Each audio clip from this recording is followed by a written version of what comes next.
El 15 de junio de 1925, hace apenas 100 años, un señor que se llamaba Osvaldo Martínez fundó un diario. A veces tenemos la costumbre de ponerle diario a todo lo que es una hoja impresa, pero diario, que sale todos los días, el primero de la Patagonia fue este diario, El Nacional, de este señor Osvaldo Martínez. ¿Quién era Osvaldo Martínez? Era un hombre que conocía el oficio de la prensa y conocía el oficio de la tipografía, porque él mismo imprimía su diario. ¿Y por qué estaba acá en Patagones? Bueno, porque era un joven que salió del conurbano bonaerense, me estaban contando sus parientes, que vino de Bransen, una ciudad de la provincia de Buenos Aires, cercana a La Plata, y se radicó aquí buscando, bueno, lo que todo joven busca, un lugar donde poder establecerse, formar una familia y progresar. Pero don Osvaldo era un hombre cualquiera, un hombre común. No. Don Osvaldo era un militante de la Unión Cívica Radical Irigoyenista, el partido que se oponía a los conservadores, que luchaba por los derechos sociales, que logró la ley Sanz Peña del voto obligatorio y cívico para todo el mundo, secreto. Era el hombre que acompañaba a Hipólito Yrigoyen, gran caudillo popular de las primeras décadas del siglo pasado. Y su diario, El Nacional, era naturalmente una hoja política. Hoy, cuando se desprecia esta palabra, hoy cuando los más políticos se disfrazan de ingenuos pasajeros de la calle, donde los más politizados y compenetrados periodistas o difusores de las noticias del régimen que nos gobierna se disfrazan de no, nosotros somos objetivos e independientes. Don Osvaldo Martínez no era ni objetivo ni independiente, era un periodista radical y por eso mismo sufrió cárcel, sufrió clausuras.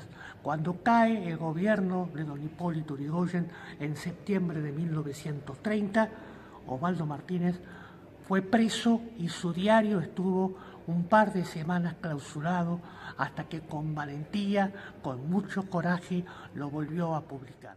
Siempre tuvieron un espíritu altruista muy grande, siempre a favor de la comunidad, siempre ayudando, respetado por amigos y enemigos, siempre. Y de hecho, en situaciones como cuando fue preso político durante la década infame, cuando se dirigía a La Plata en el batallón 601 que hacía el control en Bahía Blanca del tren con los prisioneros.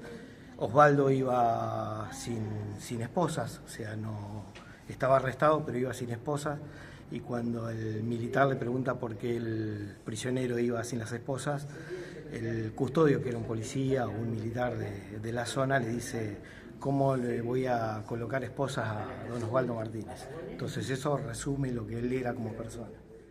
Más allá de todo lo que podemos decir de Osvaldo, es que era un hombre pacífico, era un hombre tranquilo, muy dedicado a su familia.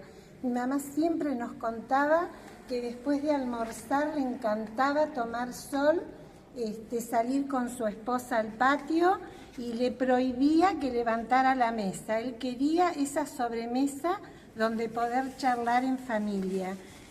Lamentamos no tener grandes recuerdos porque, bueno, cuando él falleció yo tenía 7 años. Así que, bueno, una familia humilde, pero con fuertes convicciones políticas, de trabajo, y que fue transmitido de generación en generación. No lo conocí, pero nos han transmitido los tíos, mi tía y mi papá, el amor, la admiración y el profundo amor y respeto por el abuelo, por su persona y por el trabajo que él realizaba.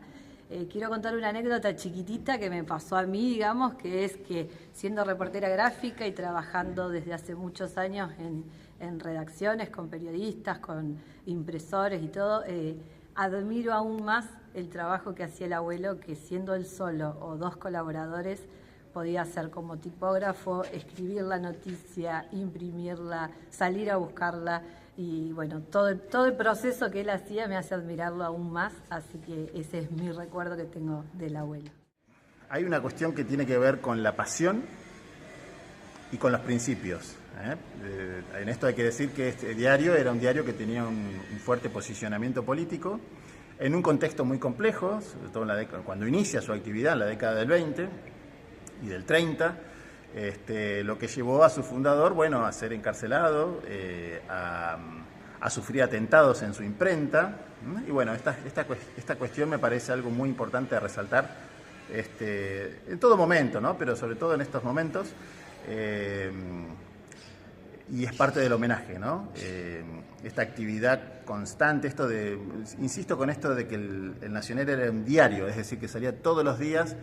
Era un trabajo realmente formidable y había que estar movido por una pasión muy, muy importante, y sobre todo teniendo en cuenta que era una actividad, no digamos los medios de ahora, ¿no? Pero por los grandes medios que por ahí que han sobrevivido.